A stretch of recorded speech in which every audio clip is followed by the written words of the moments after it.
प्यारे विद्यार्थियों, आज हम भारत की प्रमुख नदियों के बारे में चर्चा करेंगे। तो सबसे पहले लेते हैं उत्तर भारत की नदियाँ। उत्तर भारत की नदियों को भी हम 3 भागों में विभाजित करते हैं। तो शुरू में है सिंधु नदी तंत्र। सिंधु और उसकी सहायक नदियाँ हैं। इसमें सिंधु है, झेलम है, रावी है, व्यास है, सतलुज है, चिनाब है। ये पूरा का पूरा सिंधु नदी तंत्र के अंतर्गत आता है। और अधिकतर नदियाँ ये पाकिस्तान से होकर बहती हैं। कुछ एक भाग इनका इंडिया के अंदर है। दूसरा है गंगा नदी तंत्र। गंगा नदी तंत्र, गंगा और उसकी सहायक नदियां हैं। इसके अंदर गंगा है, यमुना है, कोसी है, गंडक, घाघरा है, जो उत्तरी मैदान का पूरा इससे उत्तरी मैदान से होकर बहकर जाती हैं और उत्तरी मैदान का निर्माण इन नदियों के द्वारा हुआ है।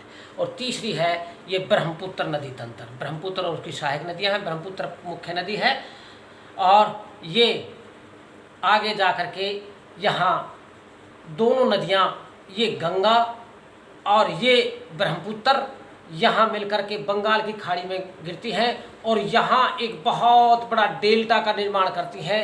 उस डेल्टा का नाम है सुंदरबन डेल्टा, जो संसार का सबसे बड़ा डेल्टा है। अब आते हैं दक्षिण भारत की नदियों के अंतर्गत। दक्षिण भारत की नदियाँ पठारी क्षेत्र से निकलती हैं। इसमें महानदी, गोदावरी, कृष्णा, कावेरी, नर्मदा और ताप्ती नदियाँ हैं। अब देखिए यहाँ इधर ये महानदी है, छत्तीसगढ़ से निकलती है और बंगाल की खाड़ी में गिरती है। पश्चिमी घाट से निकलने वाली नदी गोदावरी है, फिर ये कृष्णा है, फिर कावेरी है। हाँ, इन नदियों के बारे में एक बार जरा गौर से देखेंगे।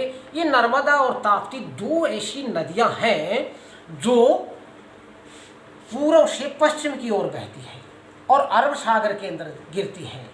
इधर मैंने बताया था ना ये डेल्टा का निर्माण करती है, लेकिन ये नदियाँ ऐसी हैं अरब सागर के गिरने वाली नदियाँ जो डेल्टा नहीं बनाती, जवारनद मुख बनाती हैं। जवारनद मुख नदी के मुहाने पर गहरी खाई होती है, जो तेज गति से नदी बहती है वो अपने साथ लाए गए अवसादों को समुद्र के अंदर फेंक देती है, इकट्ठा नहीं होने देती और उसका गहरी खाई बन जाती है। उसको जवारनद मुख कहते हैं। ये 2 ऐसी नदियां हैं जो जवारनद मुख बनाती हैं, तेज गति से बहती हैं और अरब सागर के अंदर गिरती हैं, पूर्व से पश्चिम की ओर बहती हैं। एक छोटी सी नदी है जो यहाँ अरावली पर्वत श्रृंखला से निकल कर करके और ये सागर में नहीं करती, कच्छ के रण में ही गिर जाती है। अब देखिए कोड सिस्टम से भी याद कर सकते हैं, आप भी बना सकते हैं। जैसे दक्षिणी भारत की नदियों का हमने एक कोड बनाते हैं, है ना।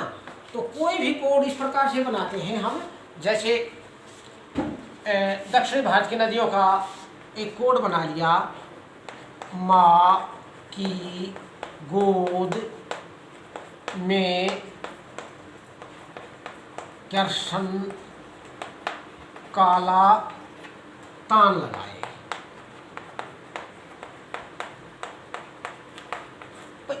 ये तो याद करने की बात है। माँ से महानदी, गोद से गोदावरी, कृष्ण से कृष्णा, का से कावेरी, ता से ताप्ती और नय से नर्मदा।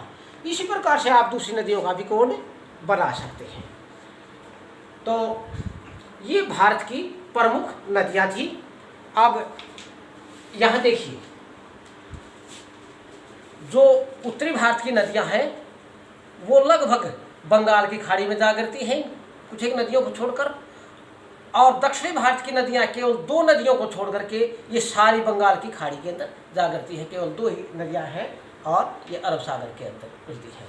अब देखिए सतलुज, रावी, व्यास, झेलम सिंधु में मिल जाती है। गोदावरी व कृष्णा दोनों आंध्र से होकर जाती हैं। नर्मदा और ताप्ती नदियां अरब सागर से मेल मिलाती हैं और गंगा यमुना उत्तर में गन्ना खूब उगाती हैं।